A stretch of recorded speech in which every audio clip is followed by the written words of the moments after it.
पहला सवाल हम लेते हैं वसीम का। जी हाँ, वसीम हमारे साथ है मुंबई से इस वक्त। वसीम, आप हमारे साथ फोन लाइन पर बने हुए हैं। जी सर, जी सर। जी पूछिए, क्या जानना चाहते हैं? और सबसे पहले तो शुक्रिया, आप हमारी इस खास मुहिम का हिस्सा बने। पूछिए, आपका सवाल क्या है? जी सर, मेरे पास टीसीआई एक्सप्रेस का 1470 का एवरेज का 100 शेयर है। ठीक है, तो उसे क्या करना है सर? लॉन्ग टर्म के इरादे से मैंने लिया है, लगभग 2 साल के पीरियड के हिसाब से। ठीक है, लॉन्ग टर्म का इरादा है। टीसीआई एक्सप्रेस 100 शेयर इनके पास हैं, 1470 के भाव पे इन्होंने एवरेज किया हुआ है।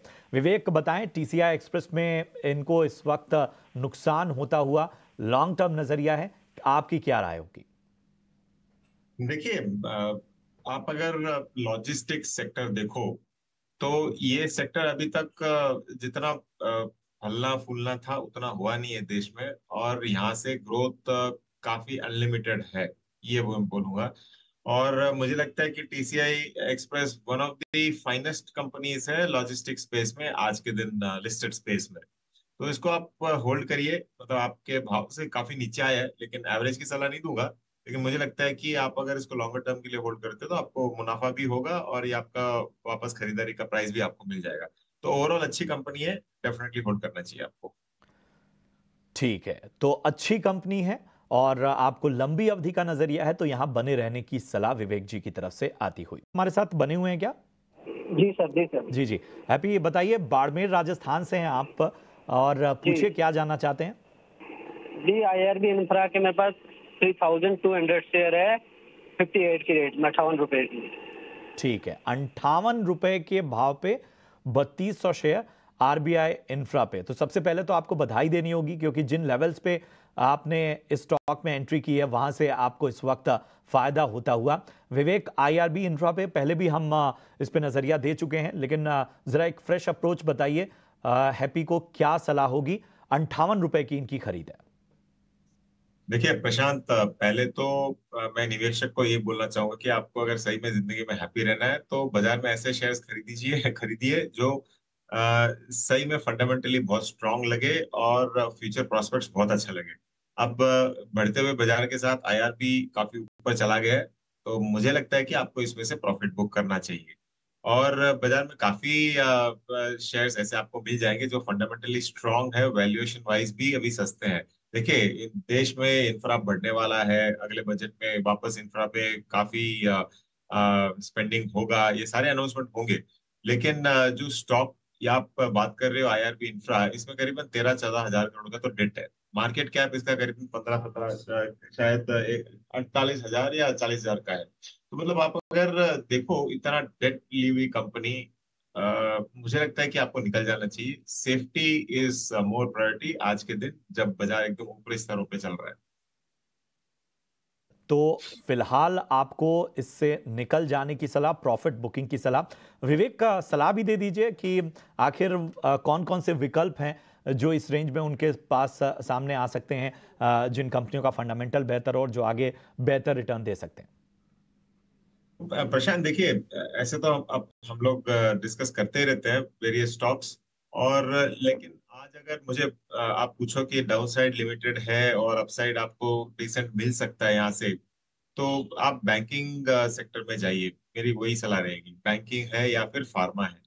और बैंक्स में ये कई बार बात किया हुआ है, एचडीएफसी बैंक एकदम चीप लग रहा है मुझे आज के दिन, उसको ले सकते हो आप। ऐसे कॉन्ट्रेरियन बंधन बैंक को भी ले सकते हो, काफी दिक्कतें थी बैंक में, लेकिन मुझे लग रहा है कि वो दिक्कतें अब खत्म होगी धीरे धीरे। तो वहां पे भी आप बाई करके चल सकते हो। तो ऐसे स्टॉक्स अगर लोगे तो आपका डाउन साइड बहुत ही मिनिमल है, लेकिन आपको रिटर्न्स डिसेंटली मिल सकता है। ठीक है, तो आपको वो बेहतर विकल्प भी दे दिए गए जहां पर आप स्टॉक से निकलकर एंट्री ले सकते हैं। वेंकट नरसिम्हन साहब हमारे साथ इस वक्त हैं हैदराबाद से। वेंकट नरसिम्हन साहब, बहुत बहुत स्वागत आपका, और बताइए क्या जानना चाहते हैं? मेरा रिलायंस कैपिटल का 500 शेयर है साहब, वो डिलिस्ट हुआ, मेरे को लॉस हो गया ना साहब शेयर होल्डर्स को। कंपनी जरा डूब कर दिया साहब, तो क्या करना मैं अब, डालना था सेबी में। ठीक है, तो ये ये आमतौर पर इस तरह की समस्याएं जो है वो आम निवेशक को आती हैं। विवेक, मैं आपके पास ही आना चाहूंगा। रिलायंस कैपिटल में निवेशक फंसे हुए हैं, क्या राय आपको होगी? माफ कीजिएगा, हम देखिए, यहाँ पर जो स्टॉक दिखा रहे हैं रिलायंस पावर नहीं है, रिलायंस कैपिटल की बात हो रही है। विवेक, जरा रिलायंस कैपिटल पर नजरिया दीजिए। बहुत सारे ऐसे निवेशक हैं जो जानकारी के अभाव में इस तरह के स्टॉक्स में फंसे रह जाते हैं। देखिए, अब रिलायंस कैपिटल जो पिछली बार ट्रेड हुआ था वो करीबन 26 फरवरी को उस तारीख को हुआ था, और उसके बाद में डीलिस्ट हो गया क्योंकि इसका एनसीएलटी में बिडिंग चल रहा है। अब पहले तो देखिए, जब हम लोग बोलते हैं कि शेयर बाजार आपका अधिकार, तो आपका अधिकार जब वाजिब होगा कि आप सही से निवेश करो। और अगर ऐसे ऐसे स्टॉक्स में आप घुसते तो आपको कई बार खामियाजा भरना पड़ता है। अब मुझे लग रहा है कि ये अभी डीलिस्ट इसके लिए हुआ है, एनसीएलटी में इसकी बोली चल रही है, और कोई ना कोई बिडर आके इस कंपनी को टेक ओवर करना चाह रहा है। और रिलायंस कैपिटल में एक बड़ा बिजनेस है, वो है रिलायंस जनरल इंश्योरेंस। सो उस बिजनेस को देख के कई लोग अभी जैसे रैली रैली गेयर का चल रहा है, वैसे ही इसमें चल रहा है। अब ये कब तक खत्म हो जाएगा, 1 महीना लगेगा, 1 साल लगेगा, 2 साल लगेगा, ये नहीं मालूम है। तो आपके पास और कोई विकल्प है नहीं अभी, आपको ये रखना ही पड़ेगा, क्योंकि आप ना बेच सकते हो ना खरीद सकते हो। तो जब इसकी बोली खत्म होके कोई टेक ओवर करता है, अब क्या दाम पे टेक ओवर करता है वो भी बहुत बड़ा सवाल होगा। या तो जीरो पे करेगा, या हो सकता है कि आजू बाजू जो चल रहा है उस रेट पे करे। तो बस वेट एंड वॉच अप्रोच है, कुछ नहीं कर सकते आप इसका। आपको वेट एंड वॉच की रणनीति के साथ इंतजार करना होगा स्टॉक में आगे के एक्शन का, और जो भी कॉर्पोरेट इसमें अपडेट है उस पर बहुत पैनी नजर आपको रखनी होगी। शर्मा हमारे साथ इस वक्त जुड़े हुए हैं पटना बिहार से। प्रदीप जी नमस्कार, पूछिए क्या जानना चाहते हैं? सर मेरा करवा से प्रश्न है सर, 2 से स्टॉक पर। ठीक है। पहला है पावर ग्रिड का। Power grid, okay. हाँ, 65 क्वांटिटी है, 292 पर मतलब कि लिया हुआ है। ठीक है। और दूसरा है रैमको। ठीक है। 37 क्वांटिटी है, 966.24 का। ठीक है। बाइंग है। ठीक है जी सर। एक स्टॉक आपका पीएनबी भी है क्या? हाँ, पीएनबी भी है सर। ये कितने लेवल पे लिया आपने? पीएनबी का सर हमारे पास जो जानकारी है 121 रुपए पे आपने जानकारी भेजी हुई है। जी सर, जी सर, जी। ठीक है, ठीक है। तो पावर ग्रिड आपने लिया हुआ है 292 पे, रैमको आपने लिया हुआ है 966 रुपए के थोड़ा ऊपर, और पीएनबी आपने 121 रुपए पे लिया है। चलिए बारी बारी से विवेक जी, सीधा सवाल आपसे ही है प्रदीप जी का, वो आपसे नजरिया चाहते हैं। पावर ग्रिड पे सबसे पहले राय दीजिए। 292 की खरीद है। हाँ, इनके टाइम फ्रेम पे डिपेंड करता है पहली चीज।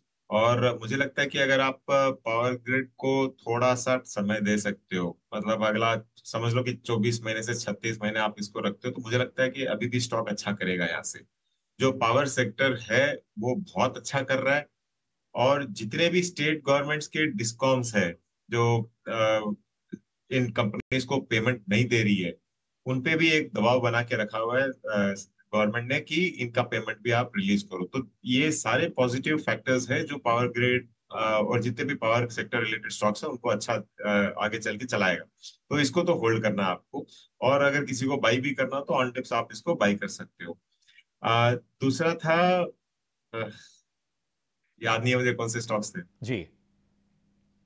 रैमको सीमेंट।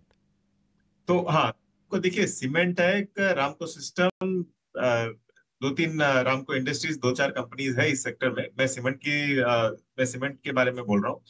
यहाँ पे मुझे लगता है कि आपको थोड़ा बहुत प्रॉफिट बुक करना चाहिए। काफी स्टॉक बढ़ चुका है, और आपने अगर हायर दामों पे लिया हुआ है और आपको नुकसान हो रहा है, तो मुझे लग रहा है कि आप अगले मतलब कुछ दिनों में थोड़ा बहुत भी यहाँ से आपको रिकवरी दिखता है ना, आपको निकल जाना चाहिए।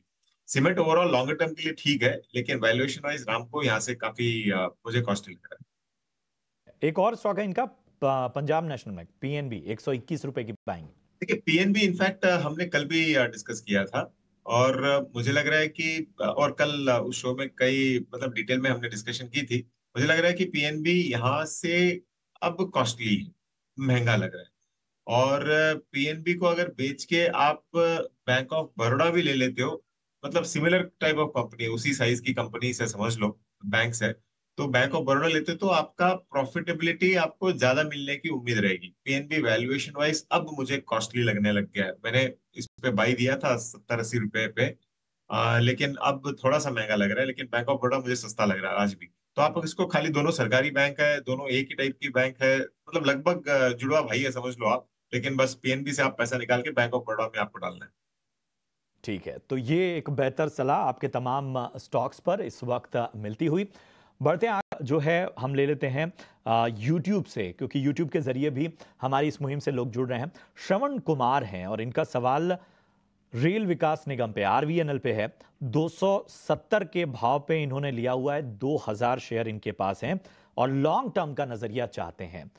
रेलवे स्टॉक्स पर हमने लगातार चर्चा की है। विवेक का जरा एक विस्तृत नजरिया दीजिए, आरवीएनएल पे 270 की बाइंग है श्रवण कुमार की। देखिए, मैं यहाँ पे प्रॉफिट बुकिंग की ही सलाह दूंगा, क्योंकि स्टॉक काफी गिर चुका ऊपरी स्तरों से। लगभग ये 320 गया था और उसके बाद में 250 अभी चल रहा है।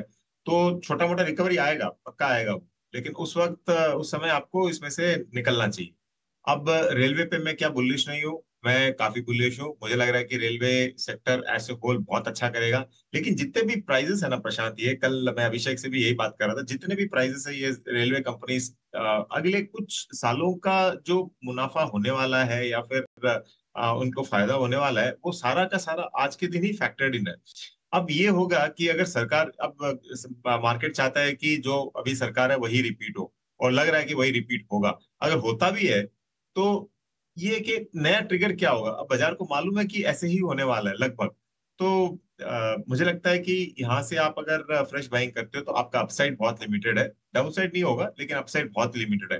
तो जैसे जैसे धीरे धीरे ऊपर जाए आपको मुनाफा बुक करना चाहिए, और ऐसे सेक्टर्स में जाओ जहाँ पे बहुत ज्यादा रनअप नहीं है और विजिबिलिटी अभी भी लगे कि यहाँ पे कुछ भी अगर पॉजिटिव होता है तो आपको बहुत अच्छा फायदा हो सकता है। और मैं बार बार बोल रहा हूँ, मैं दो अच्छे सेक्टर, मतलब बहुत बुलिश हूँ दो सेक्टर्स पे। वो है एक तो बैंकिंग और एक है फार्मा। तो इन दो पे आप अगर लेते हो तो आपका डाउन साइड बहुत मिनिमल है, लेकिन अपसाइड ज्यादा हो सकता है। तो आपको ऐसे गेम खेलना होगा। तो ये एक बेहतर नजरिया, एक खास रणनीति फिलहाल आरवीएनएल पे। और जाहिर सी बात है कि इन तमाम सेक्टर और स्टॉक्स को स्कैन हम बहुत बारीकी से करते हैं, और इन सब के बीच में आपसे हमारी गुजारिश है कि लगातार आप हमारी इस मुहिम का